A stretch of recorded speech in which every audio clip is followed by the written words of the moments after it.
আরে শোনো শোনো, শাবান একটি মাস, এই মাসে বাৎসরিক রিপোর্ট পেশ করা হয়।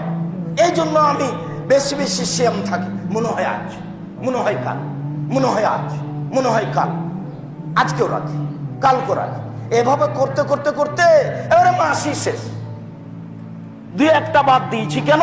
খালি রিপোর্ট ধরবো, খালি রিপোর্ট ধরবো। এই জন্য কিভাবে কিভাবে ভারত, বাংলাদেশ, পাকিস্তানের আলেম ওলামা জেনে নিলেন সেদিন 15ই শাবান।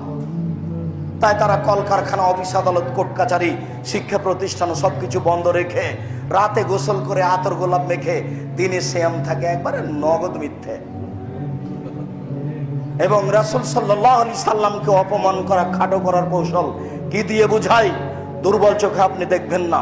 আল্লাহে, আল্লাহর কসম, আল্লাহে, আল্লাহর কসম, আল্লাহে, আল্লাহর কসম, আমি আব্দুর রাজ্জাক বিন ইউসুফ আমার জীবনে বিগত 90 সাল থেকে নিয়ে এখন পর্যন্ত আমি কোনোদিন অপ্রয়োজনীয় বাক্য বলিনি। আপনি কটাক্ষ চোখে দেখবেন মানে আপনি কে বুঝাতে চেয়েছেন আমাকে?